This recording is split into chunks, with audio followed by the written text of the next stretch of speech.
Alhamdulillah, baik-baik. Alhamdulillah, nggih. Lancar Bu puasanya? Alhamdulillah lancar, sehat. Alhamdulillah. Sebelumnya terima kasih nggih Bu, Ya. sudah diberi waktu untuk berbagi pengalaman dengan Bu Tutik selaku kepala sekolah. Nah, di sini saya memiliki beberapa pertanyaan Ibu. Nah, ini berdasarkan pengalaman Bu Tutik selama menjadi kepala sekolah. Untuk pertanyaan yang pertama Bu, selama menjadi kepala sekolah itu pasti Bu Tutik pernah mengalami kasus-kasus atau berdasarkan pengalaman itu kebanyakan kasus yang Bu Tutik alami itu merupakan dilema etika atau moral. Maksudnya seperti ini, biasanya dihadapkan pada situasi anak yang anak itu harus memilih dalam kegiatan yang sama-sama benar.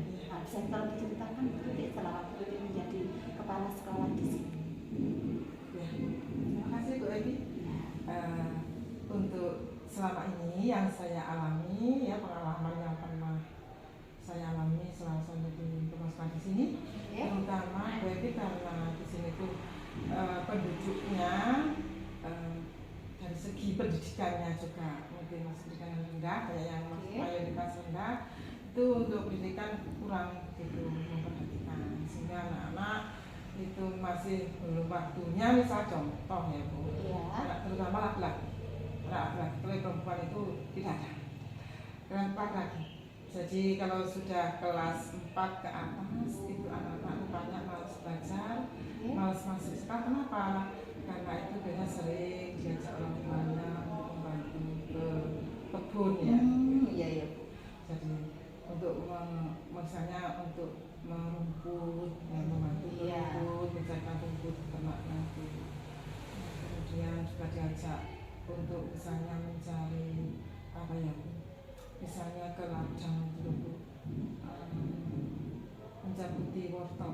Mencabut wortel gitu ya. Iya. Jadi anak-anaknya, sehingga anak-anak kurang untuk mempegang pendidikan, sangat kurang. Ini yang saya selama. Jadi berdasarkan tadi peristiwa yang terjadi kasus seperti anak-anak membantu ya Bu.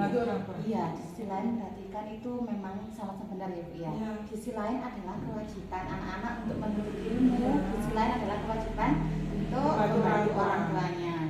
Nah, dari segi atau kasus tersebut itu pengambilan keputusannya seperti apa Bu yang selama ini sudah Ibu jalankan kepada anak-anak itu? Jadi terutama ya, saya itu mencari informasi dulu. Yang dekat dari sini, Bapak Ibu guru yang dari sini kan tahu kondisi keluarganya gimana. Nah, kemudian nanti saya akan memanggil orang.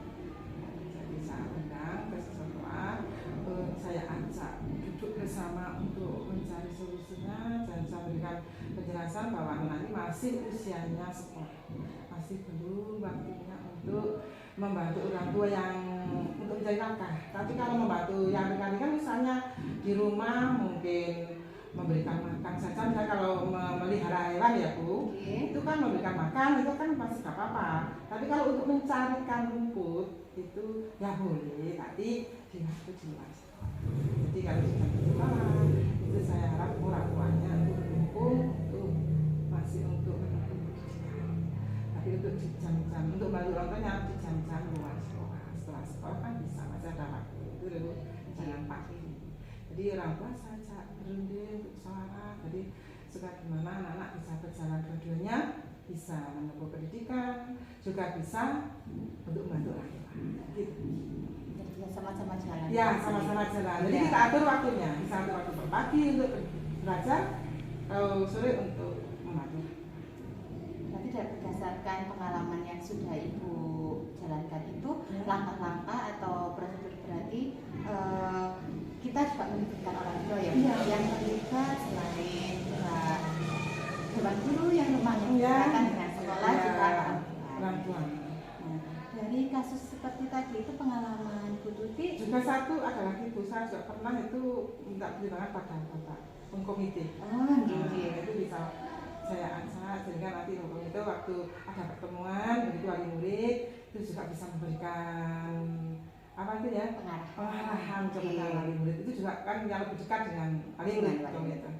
Berarti memang kerjasama antar warga Ya, sekolah itu ya. sangat dibutuhkan ya Bu Sangat ya. dibutuhkan itu. Oke. Berarti di sini yang berdasarkan pengalaman tadi Bu, Ya. cara yang Bu Tuti anggap paling efektif dalam pengambilan keputusan sesuai dengan kasus-kasus berdasarkan etika itu gimana?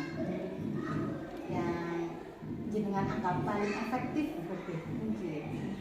Berarti Seperti tadi, ya. Oke. Jadi saya mengundang wali murid Oke. ke sekolah. Jadi wali murid bisa kota kaji. Nah, tadi saya duduk bersama Oke. untuk memecahkan masalah itu dengan secara baik-baik, kemudian juga saling merugikan. Jadi supaya semua dua-duanya bisa jalan, ada sekolah Oke. juga bisa membantu orang tua. Bisa tadi juga ada ya peran serta komite juga Komite ya, juga, sangat iya, mendukung mendukung. untuk pengambilan suatu keputusan Terus, yang ada di tidak hanya saya saja, jadi saya juga minta bantuan pada komite sehingga nanti bisa jalan itu apa itu orang tuanya bisa lebih percaya gitu ya. Oke. Jadi saya juga dapat dimantapkan sama komite. Komite. Iya, komite. Saya libatkan untuk komite. Terima kasih Bu. Kemudian untuk yang selanjutnya selama Bu Tuti menjadi kepala sekolah terus menangani kasus-kasus yang sudah terjadi pada Ya. anak-anak, tantangan apa yang menurut Bu Tuti ini tantangan dalam pengambil keputusan yang membutuhkan waktu lama atau sangat membuat itu dilema untuk mengambilnya itu tantangannya seperti apa itu?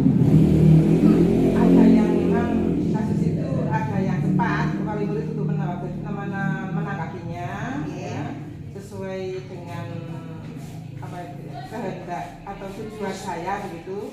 Ada yang cepat, ada mungkin juga yang lambat.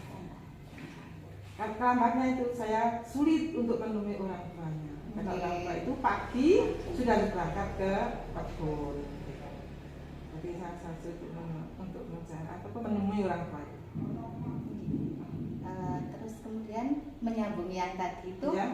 untuk kasus-kasus tertentu Bu ya. Nah di sini dalam penyelesaian atau pengambilan keputusannya itu langsung apa ada jadwal tertentu ketika ingin menyelesaikan masalah gitu Bu. Misalnya sekarang kan seperti tadi kasusnya adalah anak yang membantu orang tuanya gitu, Yeah. membantu orang tuanya itu untuk penanganannya, untuk pengambilan keputusannya itu bisa jenengan biasanya langsung atau dijadwalkan dulu gitu Bu. Biasanya bisa langsung. Oh, bisa langsung ya, Bisa langsung, ya Bu ya. tergantung, bisa langsung disetujui begitu deh. Iya. Lebih cepat lebih baik, jadi nggak terlalu lama untuk mengambil keputusan saat itu. Kalau orang tua tadi katakan dan juga sudah menyetujui, sudah mengerti maksudnya Oke. itu, nah langsung saya langsung disepakati, langsung keputusan langsung saat itu. Berarti tergantung gimana kasusnya itu ya Bu ya. Ya, betul. Kalau hanya sulit itu langsung. Berarti kita nanti melihat dulu dari sisi kasusnya. Kasusnya, iya. Kemudian Ibu, untuk faktor-faktor apa saja yang menurut Bu Tuti selama ini bisa mempermudah Bu Tuti untuk mengambil keputusan berdasarkan dilema etika yang dialami Bu? Yang bisa mempermudah faktor-faktornya bisa dari segi orang tua mungkin ya Bu ya. Oke. Dari segi orang tua apakah mendukung atau tidak Ya, itu ya Bu ya. jelas. Kalau untuk berhasilan itu terutama orang tua. Oke. Terutama itu orang tua, dari orang tua itu mendukung tidaknya jelas. Nah, terima kasih Bu Tuti dari semua yang telah disampaikan tadi. Pembelajaran yang bisa saya ambil sangat banyak sekali Bu Tuti. Terima kasih. Ini akan bisa menambah pengalaman saya nantinya di sini sebagai calon penggerak untuk mengambil keputusan yang nantinya bisa sama-sama baik karena kita apabila kita di sekolah memang sering sekali dihadapkan pada situasi-situasi yang membuat kita dilema. Seperti tadi contohnya yang sering sekali adalah lingkungan kita juga lingkungan petani ya Bu ya. Lingkungan petani kemudian juga pendidikan orang tua pendidikan orang tuanya juga masih minim sekali, kemudian kesadaran orang tua terhadap pendidikan juga masih minim, jadi kita harus bekerja ekstra. Nah untuk itu terima kasih ya Bu Tuti saya sampaikan karena sudah meluangkan waktunya. Ini merupakan pelajaran yang sungguh berharga dan terima kasih sudah bersedia untuk berbagi. Terima kasih Bu Tuti. Mudah-mudahan bermanfaat untuk ke depannya. Terima kasih Bu Tuti. Sama-sama. Assalamualaikum. Waalaikumsalam warahmatullahi wabarakatuh.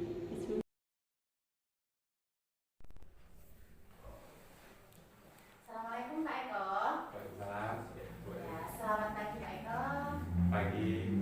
Gimana kabarnya Pak Eko hari ini? Alhamdulillah sehat. Nah, luar biasa hari ini. Apalagi kedatangan Febi ini. Oh iya. Pak Eko, terima kasih saya ucapkan karena sudah bersedia ya saya repoti untuk berbagi pengalaman dengan saya mengenai penyelesaian masalah yang telah Pak Eko rasakan. Nah, di sini ada beberapa pertanyaan ya Pak Eko. Di sini pengalamannya Pak Eko ketika menjadi kepala sekolah itu pasti ada beberapa kasus yang dialami anak-anak. Bisa diceritakan di antara kasus tersebut itu adakah yang berdasarkan dilema etika atau juga seperti itu Pak Eko? Bisa diceritakan tentang pengalaman Pak Eko sebagai kepala sekolah? Berarti intinya dilema etika ya tadi ya Febi. Iya. Dilema etika atau tujuan moral. Berarti intinya kita harus pertama gini, kita harus memiliki pemahaman yang cukup sehingga kita mampu mengidentifikasi ya suatu pengalaman atau situasi atau permasalahan itu masuk dalam dilema etika ataukah bukan moral tadi ya. Nah, pertama gini, berarti kita perlu ketika menghadapi suatu situasi, entah itu situasi dengan siswa, situasi dengan guru ataupun situasi dengan masyarakat, tak jarang itu menuntut kita untuk berpikir dan mengambil keputusan, ya kan? Nah, dalam mengambil keputusan itu kita harus memiliki dasar pengetahuan yang cukup untuk keputusan yang nantinya akan kita ambil. Nah, seperti kita harus mampu membedakan ini itu dilema etika ataukah bukan moral, kan gitu ya. Artinya kita harus memiliki kemampuan mengidentifikasinya. Jadi satu hal yang paling kunci itu gini, kalau kan tujuan moral tadi ya, tujuan moral itu sebenarnya mudah saja untuk mengidentifikasinya. Jadi ketika suatu permasalahan itu berhubungan dengan masalah hukum, di mana itu melanggar hukum katakanlah ya, artinya itu masalah yang sifatnya benar dan salah. Atau permasalahan tersebut melanggar kode etik kita, kode etik profesi kita, itu juga termasuk permasalahan benar dan salah atau rujukan moral tadi ya. Jadi rujukan moral pada intinya adalah permasalahan yang antara benar dan salah. Dalam konteks ini mutlak hukumnya kita memilih yang benar, kan gitu ya. Terus pokoknya, nah kemampuan membedakan yang baik, yang buruk, yang benar dan yang salah kan itu ya. Hal itu juga kadang sudah sering dipahami. Cuma kadang-kala ada situasi yang menurut kita itu berpikir keras, berpikir kritis, di mana kita dihadapkan pada situasi yang tadi namanya apa? Dilema etika. Nah, ketika permasalahan atau situasi itu bukan moral ya, ketika tidak melanggar hukum ya, bukan tidak melanggar kode etik profesi kita, tidak juga tidak melanggar intuisi kita dan seterusnya. Bisa jadi kita sedang mengalami masalah atau menghadapi persoalan dilema etika, ya kan? Dilema etika ini pada intinya adalah persoalan yang dua-duanya benar, dua-duanya baik, namun bertentangan. Meskipun dua-duanya baik, namun bertentangan. Banyak sekali contohnya yang terjadi di masyarakat ataupun di sekolah kita, di kelas kita maupun di lingkungan sekolah secara umum. Jadi kemampuan kita dalam mengidentifikasi dua masalah tersebut yang nantinya akan membawa kita untuk mengambil keputusan yang tepat. Kalau boleh tahu Pak, selama menjadi kepala sekolah di sini itu kasus yang membuat Pak Eko merasa dilema etika itu yang seperti apa Pak? Kadang-kadang ini hubungannya dengan ini, misalnya ada kalanya kan setiap lembaga atau setiap kadang individu atau keluarga atau bahkan lembaga itu punya rahasia kan ya, punya data atau punya sesuatu yang itu harus dijaga kerahasiaannya. Manakala itu rahasia itu terungkap keluar, itu bisa menjadi hal yang kurang baik atau hal yang sifatnya merugikan atau mempersulit kita di kemudian hari gitu ya. Nah, ini pun bisa menjadi suatu dilema etika. Di satu sisi kita mempertahankan kita menjunjung tinggi kebenaran, di mana kita menyampaikan informasi yang benar kan gitu ya. Di sisi lain, ketika informasi kita sampaikan, maka kemudian akan menimbulkan masalah baru. Nah, artinya apa? Ada faktor kesetiaan yang di sini sedang dipertimbangkan. Nah, ini kalau misalnya ini saya ungkapkan, nggak tega ini sepertinya akan mempersulit dan seterusnya. Nah, artinya apa? Ada kesetiaan dan kebenaran yang sedang dipertentangkan ya. Iya, karena kalau dilema itu kan dari benar dan benar ya Pak ya. Iya, keduanya benar. Yang Benar. benar. Ya, jadi kan sulit untuk kita mengambil keputusan dan harus memang dipikirkan secara matang gitu. Iya. Iya, terima kasih Pak Eko. Nah, di sini selanjutnya bagaimana Pak Eko selama ini menjalankan pengambilan keputusan di sekolah yang seperti tadi, di mana kedua kepentingan itu memang sama-sama benar. Sama-sama benar. Oke, sama-sama benar tadi itu. Berarti apa yang kita putuskan pada Oke. pada situasi yang sama-sama benar Sama-sama tadi. benar tadi. Biasanya gini Bu, ada beberapa hal yang kita lihat ini kita harus memahami. Yang pertama jelas kemampuan kita dalam menganalisis konteks permasalahan secara utuh ya. Iya. Memahami apa siapa yang terlibat, fakta-fakta yang ada di lapangan dan seterusnya. Berarti memahami konteks permasalahan secara utuh. Setelah itu kita dapat, nah kita mulai masuk pada hal-hal yang sedang dipertentangkan di sana. Misalnya kayak tadi yang baru saya berikan, berarti situ ada kebenaran dan kejujuran atau kesetiaan yang sedang diuji ya. Ada kalanya di satu sisi adalah apa istilahnya rasa kasihan. Iya, rasa kasihan. Peraturan yang berlaku, kemudian kadang-kadang ada individu yang bertentangan dengan masyarakat atau kelompok kecil dengan kelompok yang lebih besar dan seterusnya. Nah, apakah itu jangka panjang atau jangka pendeknya itu juga harus kita analisis. Nah, disitulah tiba saatnya kita untuk mengambil keputusan berdasarkan hal-hal tersebut sesuai konteks permasalahan yang sedang kita hadapi. Nah, ada kalanya Bu Evi, kan itu kita kan orang-orang yang dituntut untuk patuh terhadap peraturan yang gitu ya. Nah, dan itu baik memang ya. Namun ada kalanya peraturan yang sedang kita buat atau peraturan yang sedang berlaku ada kalanya butuh pengecualian juga kan gitu ya. Iya. Nah, situasi-situasi tersebut kan menuntut apa istilahnya pemikiran kritis kita untuk mengambil keputusan. Biasanya selain analisis konteks permasalahan tersebut, kita juga butuh istilahnya pendapat dari orang lain yang sifatnya dekat dengan kita. Jadi misalnya bermusyawarah dengan guru lain, bermusyawarah dengan wali murid, dengan komite, itu bahkan dengan siswa juga kita ajak untuk bermusyawarah apa yang harapan mereka, apa kehendak mereka dan seterusnya.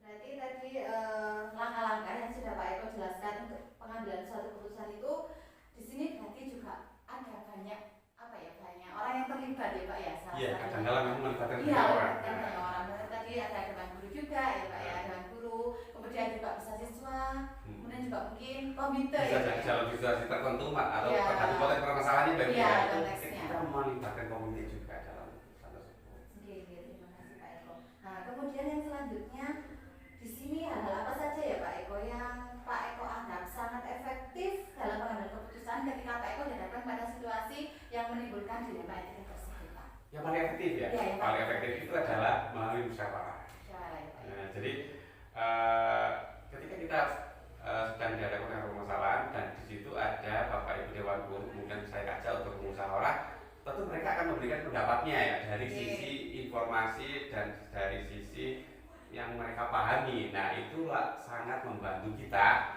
untuk mengambil keputusan yang nantinya akan kita buat dengan tentunya dengan mempertimbangkan faktor resiko, jangka panjang, jangka pendeknya ini, dampaknya kepada saya, kepada lembaga dan kepada seluruhnya gitu. Jadi musyawarah.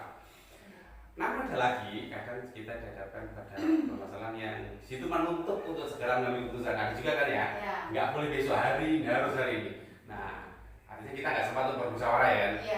Yang paling efektif untuk kita lakukan adalah kemampuan kita dalam menganalisis permasalahan secara menyeluruh.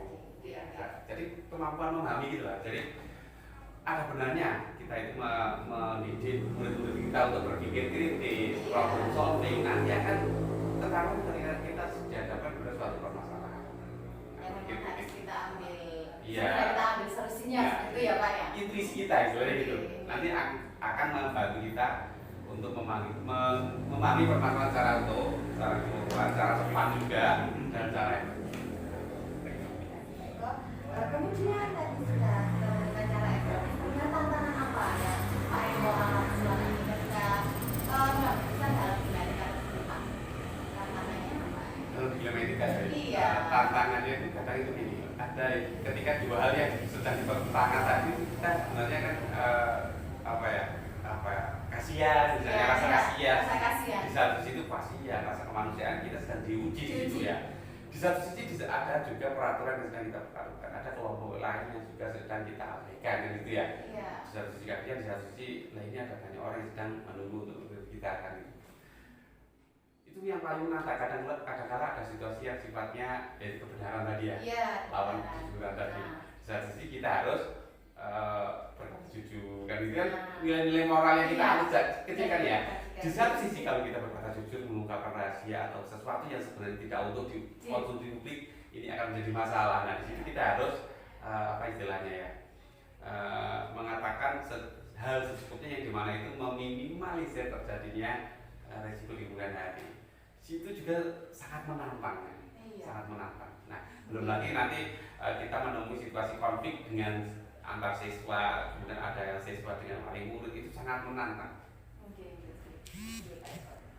Nah, berarti itu sudah disebutkan Pak Eko juga ya, ketika tadi disinggung sama Pak Eko penyelesaian masalah. Jadi kan juga ada tadi yang memang jawab, ada jadwal tertentu penyelesaiannya ataupun langsung. Ini kita lihat dari konteks permasalahannya.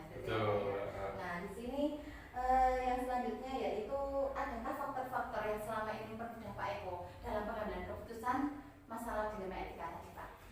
Faktor yang mempermudah kita mengambil keputusan ada seperti ini.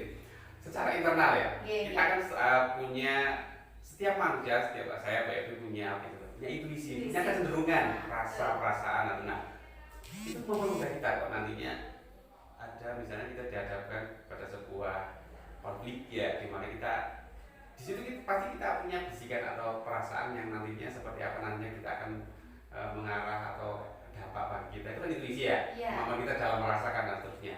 Itu sangat membantu kita. Nah, intuisi tadi juga harus didukung dengan kemampuan kita untuk berpikir kritis, problem solving, dan kemampuan analisis tadi ya. Itu akan sangat membantu kita. Nah, memang ada juga faktor internalnya juga, yaitu orang-orang di sekitar kita yang akan membantu kita. Jadi kemampuan kita berkomunikasi dengan mereka, mengajak mereka bermusyawarah, menggali data dari mereka serta meminta pendapat mereka ya. Ini pun kan dibutuhkan keahlian juga, yaitu kemampuan komunikasi. Jadi selain itu, selain faktor internal tadi juga orang lain melalui faktor komunikasi juga. Terima kasih Pak Eko. Ini pertanyaan yang terakhir. Sebenarnya semua yang disampaikan Pak Eko tadi sudah sangat bermanfaat. Nah, pembelajaran yang bisa saya ambil dalam pengambilan keputusan yaitu yang sangat penting yaitu dari Pak Eko adalah bisa dengan musyawarah. Ketika kita memusyawarahkan suatu kasus ya, itu akan kita bisa mendapatkan sebuah keputusan yang insya Allah paling tepat karena sudah kita rapatkan bersama. Setidaknya mengurangi resiko, semua resiko terbesar ya. Kita bisa mengambil resiko terkecil dari musyawarah. Dan tadi juga bisa dijelaskan sama Pak Eko, kemudian juga untuk masalah penyelesaian pengambilan keputusan itu ada dua ya Pak Eko. Kita lihat konteks dari permasalahan yang kita alami. Jika memang harus segera kita selesaikan, berarti kita bisa memanfaatkan apa ya, yang dari internalnya kita dulu. Kemudian kalau memang dirasa masalah tersebut memang membutuhkan banyak orang, kita harus melakukan. Saya pikir cukup Pak Eko untuk hari ini. Saya sangat berterima kasih karena Pak Eko sudah bersedia untuk berbagi pengalaman